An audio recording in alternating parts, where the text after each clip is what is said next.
Welcome back inside the Now Morning Show. Like we mentioned earlier, Carnival is in full swing, and usually around this time we see also sickness and certain other things going wrong. But this morning we want to let you know that the Ministry of Health is making sure that you can be as safe as possible. This morning we're going to put the Ministry of Health inside the spotlight on Now.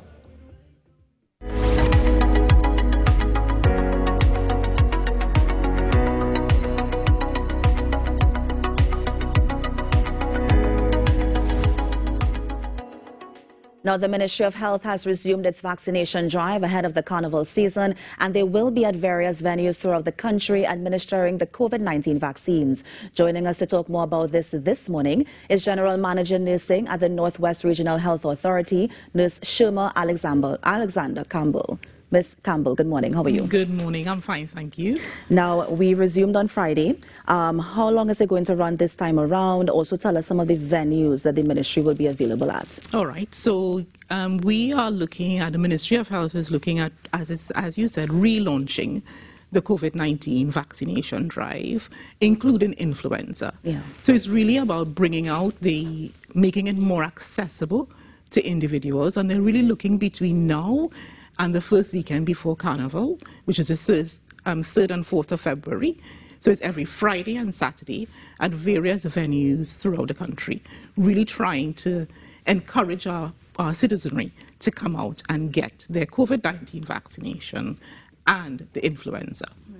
Now, when you say various venues, these venues are, for example, Promenade. Is it going to be at the malls? Are there specific locations that the ministry is looking at? Yes. So it's within each of the RHAs would have their specific venues. So if I go through by RHAs, so at NCRHA, we have predominantly PriceSmart, both the Chaguanas and the Mausika branch. There's also Trincity Mall and DSM Plaza in Chaguanas. At Southwest, they're doing both Gulf City Mall and C3. In Tobago, Port Mall in Scarborough, and at ERHA, they are doing S&S Supermarket in Rio Claro and Extra Food Supermarket in Sangre Grande. And of course, Northwest Region, which is the region that I'm from, we are currently doing Long Circular Mall, which we'll be doing on the 13th and 14th of January, which is next weekend, this weekend coming, and the 20th and 21st. Then we'll be moving on to the Falls at West Mall, which will be on the 27th and 28th of January, and the 3rd and 4th of February. And we will also be doing Starlight Plaza on the 3rd and 4th of February as well. Right. Now, when the vaccination drive begins, is it that somebody can still go to the health center to get vaccinated, or these are the only locations for COVID-19 and influenza vaccines? The health centers currently do both the COVID-19 vaccine, which will be Sinopharm and Johnson & Johnson, and influenza, and they will continue to do that even though these malls and various sites are actually opening up as well. And which vaccines can you get at the outside locations, at the malls and at the centers? So right now we will be offering the Johnson & Johnson, J&J, one shot and done, and also the Sinopharm will be available. And of course, influenza, because we are in the season for influenza, and that will be offered at all sites. Which vaccine is the minister currently, or the ministry rather, is currently administering for that booster shot? All the vaccines that's been approved under the emergency use license actually can be used for the COVID-19 booster shots.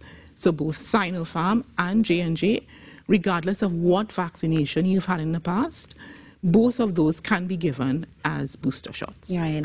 And remind me again that time period that you have to wait in between before you take your booster shot, well, before you take the second dose and also your booster shot. Right. So you're looking at 6 months between boosters. Right. And obviously or just to remind the population again, with regards to the flu vaccine, you need to have a 2-week period between either getting flu and then getting your second or third booster, or getting your booster and then getting your influenza vaccine. So we're asking you to have a 2-week period between. So see if you can break it down. I got my vaccine this week.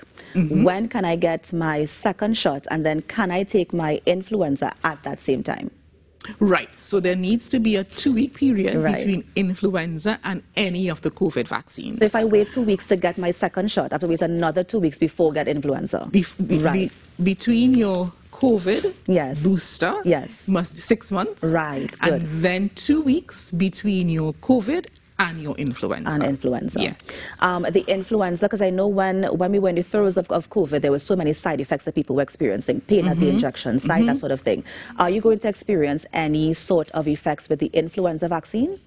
Well, for any vaccine, you may get a reaction.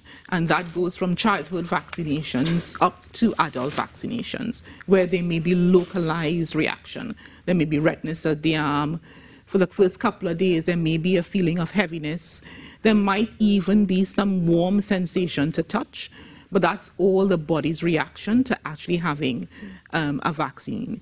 So that is still possible that you may get those vaccines. But those signs and symptoms, or those localized symptoms, should all decrease within 1 or 2 days. Nurse, for those who think, okay, I got my 2 doses of the COVID-19 vaccine, I don't think I need to get a booster. Is that something that you should consider, that you don't need to get the booster, or do you think you need that extra protection, especially going into the carnival season? Well, yes, and this is why the Ministry of Health has decided to launch this drive, because of the perceived risk with the influx of the population, travelers coming into the country, etc. So it's really about, and especially for those immunocompromised individuals who have comorbidities, it's really about adding that extra protection on you. We recognize that with all immunity, and there might be a waning of the response to the virus, Right.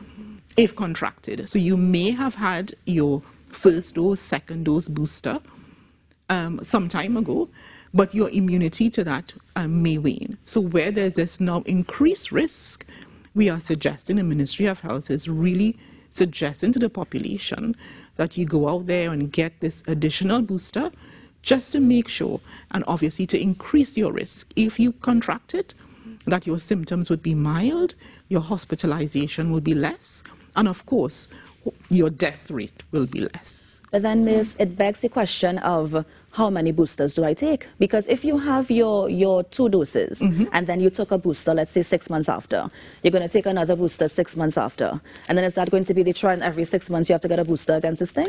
Well, remember, this is what we see with flu.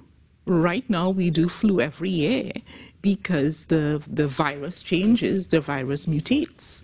And it's a case of us having to put in new elements to obviously fight off the now coming virus that will be in the next flu season. Right. So we do that with flu right now, where every year we are expected to take a flu vaccine, which increases your chances of fighting off the virus. COVID-19 is new. Has been new, it's only 2-3 years. So we are hoping that in time, the virus itself will dissipate from society, and therefore we will not be expected to continue to be having to do boosters. But, I can imagine that, yes, is a concern. Yes, it is. And there's also the concern as well, because I know for some people, okay, they got the first shot and they never went back to get that second shot. So do they now start over the regimen where they have to get the initial 2, or can they just get that second shot and then take boosters moving forward? Well, they can continue, because it's the same vaccine that we are using. Right. So you don't have to restart your regime. You go with your vaccination card to the site, and the nurses there would advise you on how you go about getting your booster shots. Now, I understand that the ministry has this drive. They are resuming the vaccination drive and that sort of thing. There's still a lot of us in the population. I'm not sure what the figures are in terms of the total percentage, but there are a lot of us still in the population who are like, I'm not taking this vaccine. I believe in my bush tea, or whatever other thing they use to protect themselves. What else can the ministry do to get those people down to the centers, down to the vaccination sites, to ensure that they're protected not just against the virus, but against the variants as well? We can't force individuals. It's not mandatory. But we can encourage, which is what we're doing. We're trying to make it as accessible as we can. So yes, individuals can go to health centers. The majority of health centers are open Monday to Friday, 8 to 4. And we're encouraging individuals. And therefore now we're saying, okay, we will bring it to you as close as possible. You are out doing your shopping, you're out going to supermarkets, you're going to malls, we will bring it to you. Take a few moments, come, have your booster, have your flu vaccine, and let's see how we can save lives, because that's what we're trying to do at the end of the day. Yeah.